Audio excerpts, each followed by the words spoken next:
tour de l'actualité africaine sur TV Africa. Donald Trump est de retour à la Maison-Blanche 4 ans après l'avoir quitté. Il a été brillamment élu à l'issue du scrutin du 5 novembre 2024, devenant ainsi le 47e président des États-Unis d'Amérique. Cette réélection soulève de nombreuses interrogations, notamment concernant son impact potentiel sur l'Afrique, un continent déjà secoué par des crises géopolitiques et sécuritaires.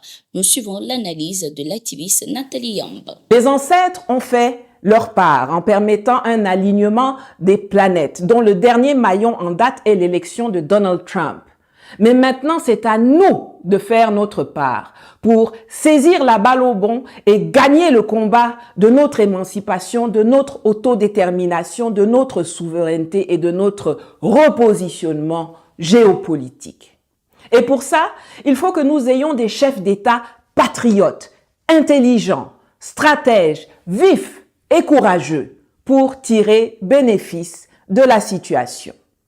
Comme la majorité du peuple civil et militaire américain et de certains des hommes d'affaires les plus lourds des États-Unis qui se sont rassemblés pour remettre au pouvoir celui qui défend le mieux leurs intérêts et leurs valeurs, soutenons résolument les rares dirigeants de cette trempe qui sont déjà en place au sein de la Confédération des États du Sahel et mettons la pression sur les autres pour qu'ils soient à la hauteur de la tâche ou alors dégageons-les par tous les moyens nécessaires.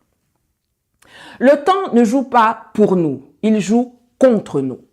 Comme je vous l'ai déjà dit dans de précédentes vidéos, le moment viendra où ceux qui sont en palabre aujourd'hui se réconcilieront.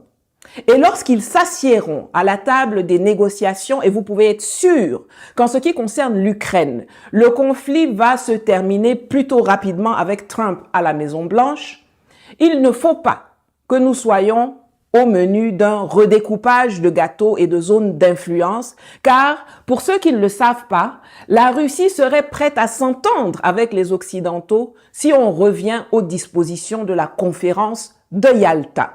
En Guinée-Conakry, les autorités ont démenti les allégations selon lesquelles les bases étrangères seront présentes sur le territoire national. Elles considèrent ces rumeurs comme une insulte et affirment que la Guinée n'acceptera jamais de servir de base arrière pour une force étrangère visant à déstabiliser un État voisin. Le porte-parole de la présidence guinéenne a ainsi déclaré: « Des accusations fallacieuses ont circulé ici et là, affirmant qu'il y aurait des bases militaires étrangères en Guinée. Je réitère que depuis 1958, il n'existe aucune portion de notre territoire occupée par des soldats étrangers. C'est une insulte pour la nation guinéenne. Cela va à l'encontre de nos valeurs. Nous sommes un peuple fier », a indiqué le porte-parole. Il a également précisé que la Guinée assure seule son intégrité territoriale et ne dépend d'aucun pays pour garantir sa sécurité ou sa défense. Néanmoins, la Guinée entretient une relation de coopération militaire avec la France, comme l'a confirmé le ministre guinéen des Affaires étrangères qui a souligné, je cite, « Nous coopérons militairement avec les Russes, les Américains, les Français, les Africains et avec tous les autres. » Fin de citation. La question des bases étrangères dans les pays africains nourrit fréquemment les débats.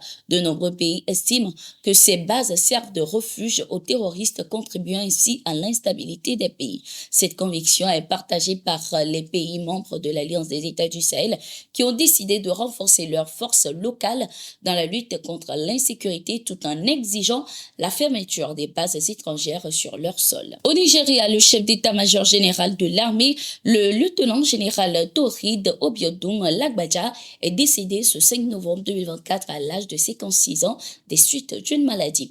L'information a été confirmée par le président nigérien Bola Tinubu par l'intermédiaire de son conseiller spécial Bayo Ananuga.